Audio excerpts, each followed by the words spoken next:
On this episode of ResiWeek, Hunter Douglas expands their CIP program, AVAD Canada goes bankrupt, and Kaleidescape celebrates 20 years. All this and more on this episode of ResiWeek. The network for the AV industry. What are you listening to? This is AV. This is AVNation. This is AVNation. This is ResiWeek, episode 268, Need and Want.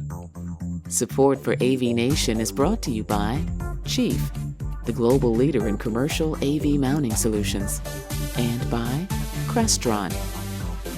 Welcome to this episode of ResiWeek. This is your weekly roundup of all the latest news and stories for the residential AV industry. I'm your host, Matt D. Scott for AVNation.tv. And this week, I'm pleased to be joined by two of my good friends. First, we have Jamie Briesmeister. She is the CEO and boss lady at Integration Controls. How you doing, Jamie? I'm doing very well. How are you, Matt? I'm doing fantastic. Thank you for joining us. Thank you. And then we have Mr. Scott Stevenson. He is the Director of Product Management at Hunter Douglas. How you doing, Scott? I'm fantastic. Excellent. Everybody's doing well. That's what happens when all of your brackets are rusted and nobody cares.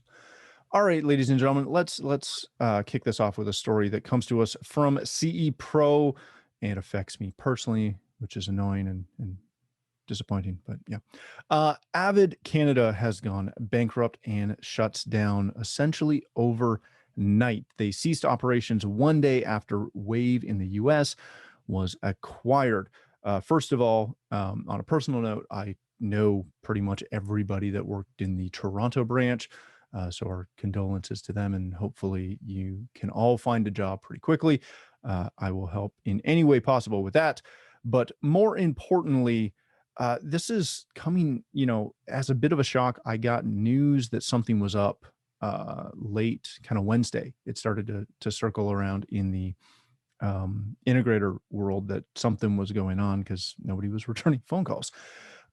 Jamie, let me start with you on this.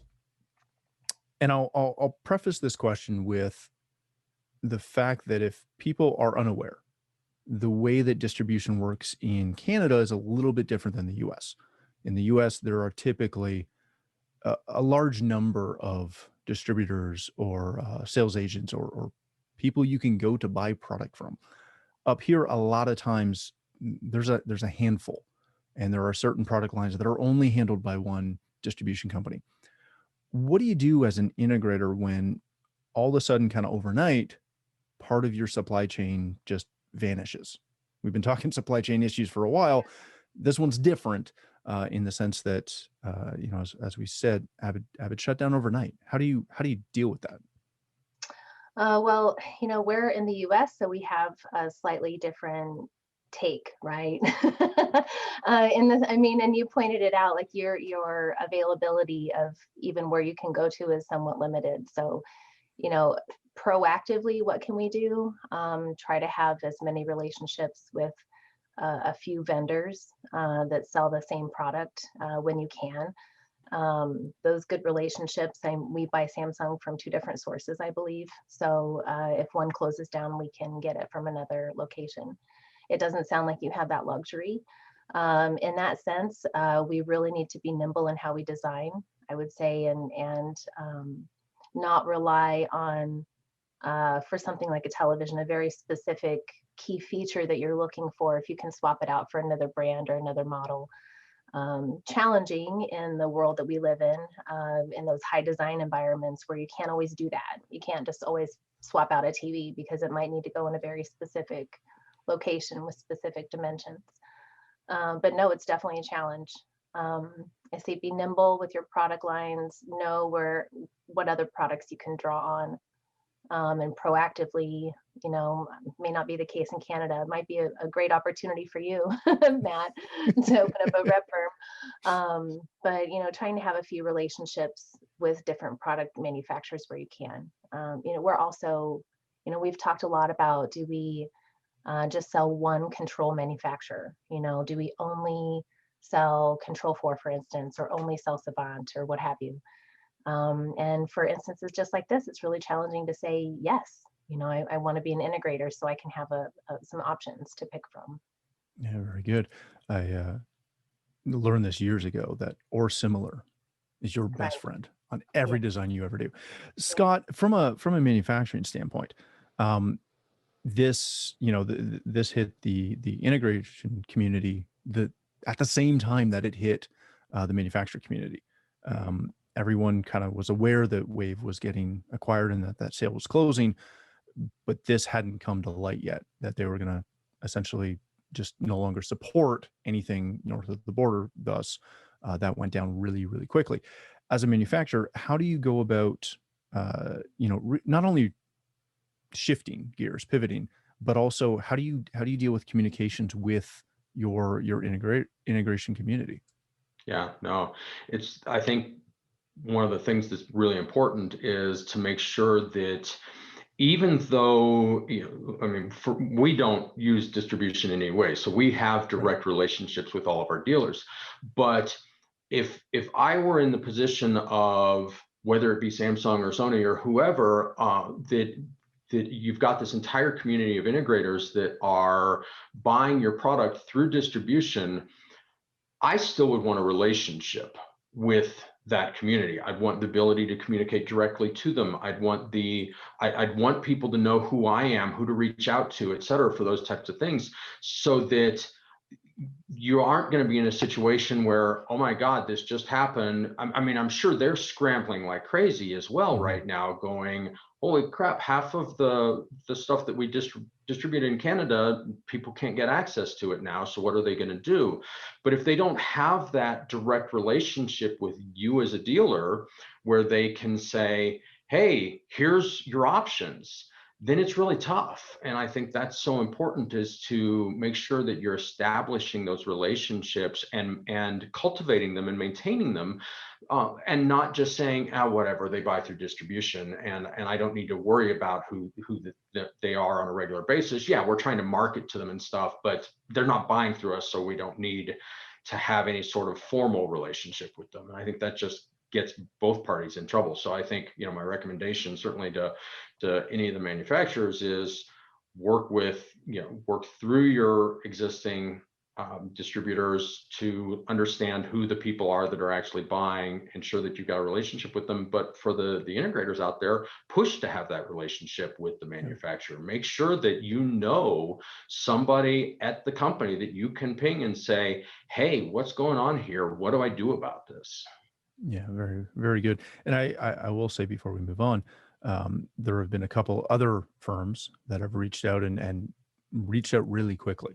On Friday, they were posting to social media and sending emails, and that was really nice to see, because you don't see that a ton. Let's move on to our next story of the day. This comes to us from a Residential Tech Today. Hunter Douglas is celebrating their custom integrator program as a growth milestone and is expanding that team. Part of the reason we have Scott here today is to talk about this. If you don't know, back in, I believe it was 2019, they launched the CIP, the Custom Integrator Program, to much fanfare, to really help bring Hunter Douglas to the custom install side of the market. Now they are expanding that. They've grown the team and added a couple new people, Bruce and Marin. Scott, what has driven the growth of this so quickly, and the move to bring on these new senior directors to come in and help continue to grow this? Yeah, it's really been interesting. I will be the first to admit that for years, Hunter Douglas pretty much ignored the CI channel. I think much to their detriment, frankly. And then about 2-3 years ago, shortly after I came on board, there was a lot of kind of discussions about, okay, we're seeing a situation where there's a lot of opportunity here, and we're seeing just a lot of really basic, boring roller shades being sold into these very high-end custom homes, where they might want something that's a little more high fashion and everything, and yet we're not reaching those customers. And so made this real push, and we'd always had, I think, a real barrier to entry for the CI dealers, because frankly, the way that our dealer programs were set up, they were created for a traditional window coverings dealer, somebody who does nothing but window coverings, and that's their their everyday job, and that's what they're a retail shop. They've got displays, they've got all the stuff, and the programs just didn't make sense. So we created the custom integrator program to be really tailored to integrators and have it make sense from a business standpoint for them.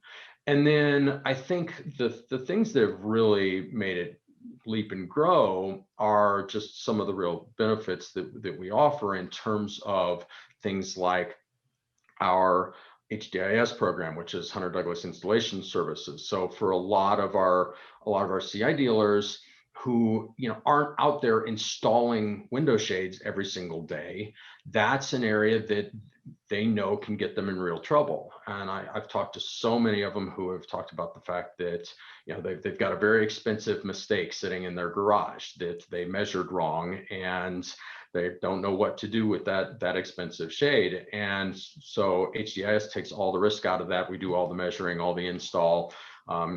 The integrator gets to do what they do best, which is sell and integrate. And so that's been really appealing. And then of course, just the selection is, I think, always the big thing too. We make 26 different kinds of shades that can be automated, whereas most of the people out there, it's roller shades. And roller shades absolutely have their place. We sell a ton of them, but I love my top-down, bottom-ups, where they drop down from the top in my bedrooms and my bathrooms, and so I get privacy, but I still have lots of light coming in. So it's those kinds of offerings that are appealing. And yeah, we've seen so much growth here just in the last 2 years in the channel that we really felt the need to expand the team that was focused on it and have somebody truly in charge of it. And that's so Maren Galing, who had been with Hunter Douglas for a number of years on the product side of things, has gone and joined the sales team, and she's now our national sales manager for custom integrators. And then we also brought on a senior director of strategic partnerships, and his role includes custom integrators as well as builders and some of our other key sort of growth initiatives, and really helping to drive some things there. And Bruce came from Kohler, where he had been for a number of years, and has some really great, great ways of looking at things and great approaches, especially to how we can sort of marry up the builder side of our business and the developer side of our business with the custom integrators, since they're the ones who are best equipped to take on these large types of projects. Yeah, very good. Jamie, when you see this, and I know you're heavily involved in the designer community, when you see this is putting a lot of tools right at the fingertips of integrators. And this is a situation where it's technology, but it's design focused. Mhm. What does it mean to have all of this available so easily for integrators? Does this really give them a help up? If they embody it, yeah. If they really want to make it a part of your business, like Scott said, it's not just having a widget that you can sell, it's integrating it into the fabric of your business, right? We're Lutron dealers, and right before the pandemic really kind of hit and travel was abolished, I looked at Hunter Douglas at the ProSource meeting in Vegas, and was really interested in the line. We had plans to look at it further, and then life happened, so we pumped the brakes on all new initiatives. But no, I think it's great. Now, like you said, it's more than roller shades. It's more than drapes. So yeah, you have to know what all of the different lingo of a Roman shade, for instance. And the top down, bottom up is its own style of shade. I'm sure each one has their own ways of measuring, which would be the tricky part, right? And I think that's where your service comes in really handy.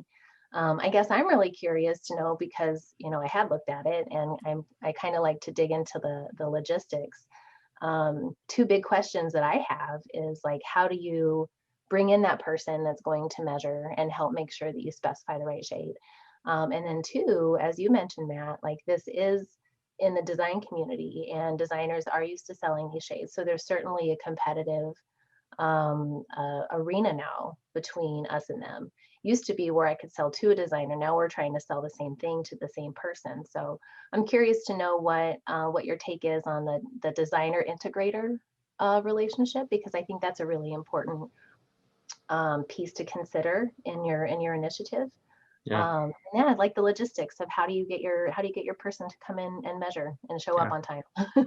Yeah, no, it's both great things. So you're absolutely dead on with the design community aspect of it. And one of the things that we've actually done is, and a lot of designers actually really don't have, they certainly don't necessarily want to be Hunter Douglas dealers. They're selling all kinds of different stuff.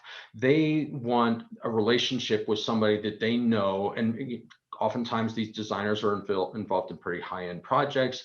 They want somebody that they know can come in, do the install and make the integration happen, where everything's just going to work. And so the designer is comfortable with saying, yeah, we can do this. This is the perfect product from a design standpoint, from a fabric standpoint, all that stuff. But it's also going to be a good part of your overall home system, because they don't want to be the one who specified something and then the integrators being, oh well, no, we can't make that work, and that all that stuff, and then it ends up being a bunch of finger pointing. We've actually created we call it our design trade program, and it actually is something where we can essentially get a relationship going between our design community and our custom integrator dealers, where it really becomes a best of both worlds situation.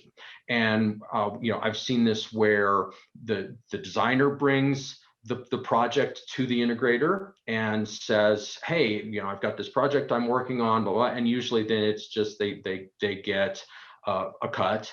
And then I've also seen it where that relationship has then grown to the point where the integrator will go to them and say, hey, we've got this project we're working on. They're starting to talk about wanting some help on fabrics and colors and stuff like that. I am way out of my element here, and let's bring you into the project, and then you will get a commission on it as well. And so it seems to be working really well for both parties. There certainly will always continue to be the situation where you end up with somebody who truly is trying to act as a competitor.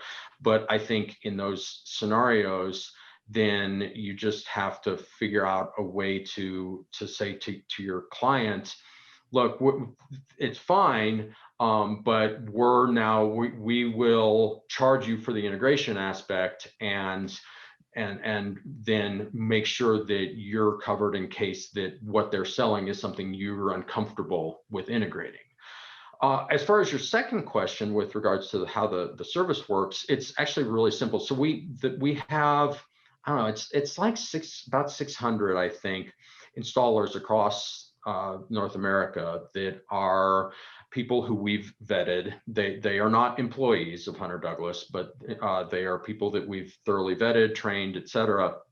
And they're in our system. And so when you go to place an order online in our system, you can actually just include the measuring and install aspect of it right there. You can say that, okay, I've worked with Sam, he's a great installer, I'm just going to make him the favorite on my account, and that's who then that order will go to every time. And then it just gets scheduled out. They come out. It's actually amazingly inexpensive, partly because these guys do it. I mean, that's all they do all day long, 5 days a week, is measure and install shades. And so they're just really, really good at it, and they're really fast at it. And so it just, again, takes a lot of the risk away. Neat, thank you. Yeah, that's very, very cool. All right, let's move on to our next story of the day. This comes to us from CE Pro. Men in Black director Barry Sonnenfeld praises Kaleidescape on their 20th anniversary. read through this. It covers some really cool points from Barry, as well as a nice little history over Kaleidescape. Jamie, let me start with you on this. This is a really cool thing to see, and to have kind of followed Kaleidescape's path. They transitioned, and I would argue they were the only ones who transitioned really well from physical media and DVDs into streaming at a high level. Do you see Kaleidescape still being, dare I say, relevant going forward, or is this something that is bound to become just a ultra high end, occasionally spec'd, really really niche product? I have always felt that Kaleidescape is a bit of that ultra high-end niche market anyway, truly. Now, makes a lot of sense, or made a lot of sense, for marine environments Mhm. and on the go. But these days, it is really hard for me to justify why I would want to sell someone a Kaleidescape system as a dealer even. And I understand the quality difference. And I still think in a lot of markets, most people, can't tell the difference or don't care, one or the other. Um, I'm still impressed by a lot of what Kaleidescape does. And I really am, I'm surprised and also impressed that they were able to come back, because there was kind of a bit of a stain, on Oh their yeah, on their credibility. I think they had stopped operations for a little while. yeah. They had a Um, lot of legal battles and yeah, things in exactly. the Yeah. And as a 2010s, somewhere in dealer, there. it has been challenging to manage their growth, over time, and ensure the as new products come out, that the experience remains relevant for the user. We have a few legacy Kaleidescape clients that bought it for the reasons they bought it for, and those reasons aren't really available now. Mhm. So for them, it's a bit different. Um, so yeah, I mean, I hate to be a bit of a naysay on saying that everyone's going to have one in their home, but I really think it's high end niche market for sure. Scott, is this something that, and I'm really with Jamie on this because I love the technology. I remember the first time I saw it and experienced it in person, and it was fascinating. But I fast forward to today and watch my kids use an Apple TV Mhm. and just have a library, and it it doesn't look the same. It doesn't have the same fit and finish, and sometimes the search algorithms aren't exactly what you want, but everything is kind of moved past it. So is this a example of a small company, um, with really cool technology that is fought tooth and nail to stay relevant, or is this kind of the model of, again, a company fighting tooth and nail and just getting overrun by mass media, mass product? Well, certainly from a pure pricing standpoint, Kaleidescape was never going to be anything but high-end niche. And Yeah. and I think they still do have a certain, let's call it cachet with at that super high end. Mhm. They were never going to be able to compete with Roku, certainly. Um, but I mean, I do give them credit. You're talking, and you mentioned about the lawsuits and stuff. I mean, you think back to when all that stuff was going on, and when they effectively lost the lawsuit, and I figured they were dead, Yeah. completely dead in the water.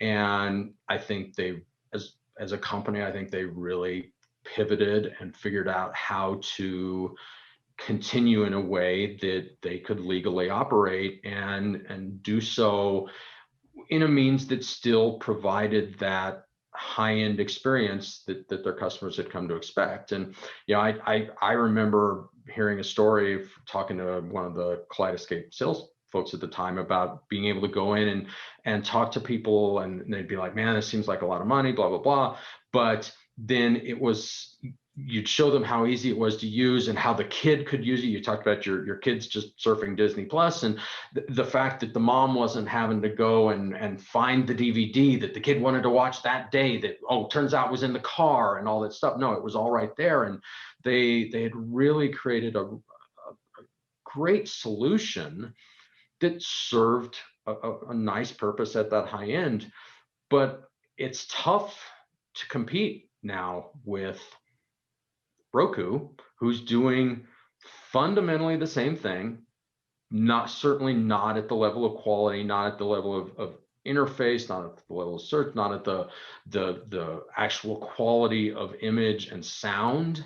Mhm. But to Jamie's point, a lot of people can't tell the difference. So are they going to spend $100 for a Roku, or are they going to spend, thousands for a Kaleidescape?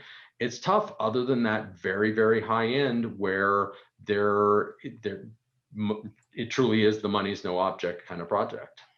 Is this not the same continual conversation that we have in just this industry in general of good enough?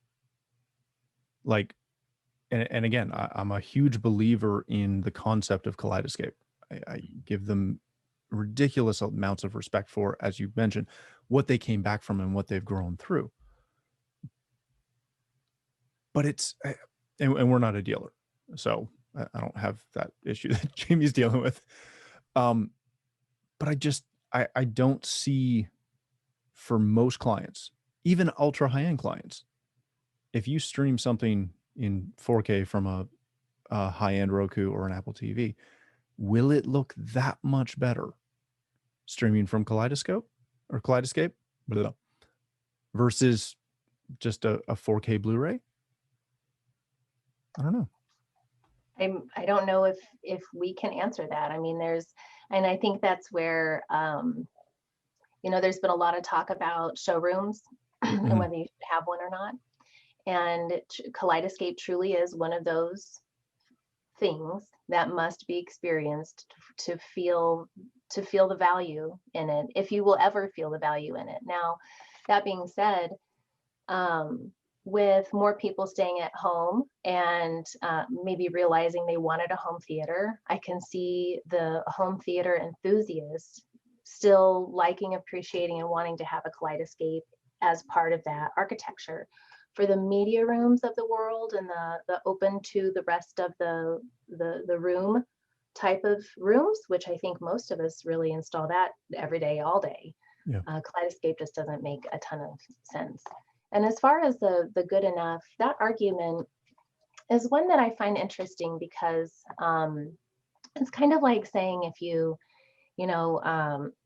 that you have to try the best quality of, I don't know, shoe or cheesecake or something to really truly appreciate it. Maybe you have to walk in a whole bunch of really crappy shoes to realize it's time to buy a nice one, and I kind of think on some level that the good enough is okay for a while as we provide a fun and engaging experience. You think about streaming music, it might not be the best quality, but it's fun and engaging. And as our senses mature, or perhaps our budget matures and our houses get larger, that's when we can really enhance and deepen and increase the quality of someone's experience. I'm okay if someone wants to start at good enough, because that means that we can only enhance their experience, right? So I find that argument kind of interesting in a way that, you don't always know how good it is until you've experienced, a few things that maybe aren't as good over time. I love and hate the argument because I don't disagree. It's something where good enough is good enough until it's not. And I'll debate all day long that, a pair of shoes from Payless, are they good enough to be shoes? Yes. Will I wear them? No. Not for long anyway. Yeah. Do I have a suit from Men's Warehouse? Yes. Is it anywhere near as nice as my custom Hugo suits? No. Is it good enough to, hey, I need a suit for this event? Sure. Do I enjoy it the same way I enjoy the Hugos? No. Well, Right, but a lot of our clients are maybe in transition in their life, Mhm. or they've never invested at all ever in home technology. I mean, most of the clients so it's kind of half and half. We have those that have invested and they know what they didn't do the first time that they want to do again. And then we have some that literally have just seen some commercials and, look at us kind of like a big box, and we have to show the value that goes beyond what they see. People don't know about our industry. All they see is what you find in a retail store, really. Like, they don't really know about what an integrator can truly bring in the different products that we have access to. And if someone's budget is X, let's maximize that and maybe give them good enough of something that doesn't matter as much and really good of what does.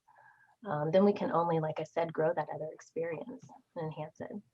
Yeah, you're right. I mean, in some ways, from a consumer standpoint, for so much of what this industry does, it's as if consumers only knew that Chevy existed. That's the only car brand that they'd ever heard of, and you introduce them to a BMW or a Lexus or heck, a Ferrari, and it's like, oh my God, I had no idea that was possible.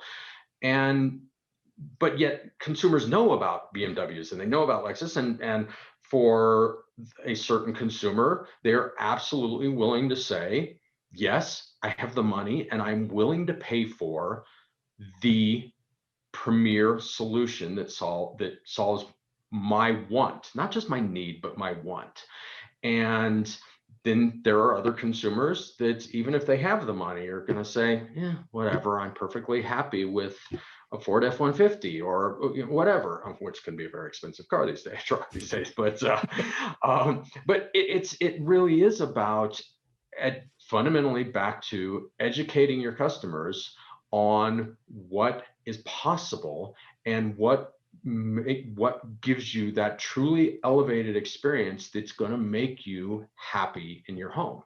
And to your point, we spend a lot more time in our homes these days, and hopefully we'll all get to go back out in the world here soon. But I think everybody has started to appreciate the fact that they want their homes to be a place where they can be happy and comfortable and feel good. And the more we can show them ways that will enhance their life in their home, the better off we'll all be. Yeah, I think it always just comes down to what they want to value. And if you can show them something that they can put more value into, they'll spend more money with it. All right, ladies and gentlemen, let's leave it there. Thank you both so much for joining us. Scott, if people want to connect with you, learn more about Hunter Douglas, how do they do that? You can reach me, Scott.Stevenson, that's Stevenson with a PH, at hunterdouglas.com, or of course, just hunterdouglas.com. You can also go to hunterdouglas.com/custom-integrator-program for information on our full custom integrator situation. Excellent. Thank you for joining us. Jamie, my friend, thank you so much for taking some time to hang out with us today. If people want to connect with you, learn more about integration controls, where do they do that? You can find us on the web at integrationcontrols.com. All of our social handles are @controlstl, and feel free to email me, Jamie, Jamie, at integrationcontrols.com. Excellent. Thank you again, both of you, for joining us.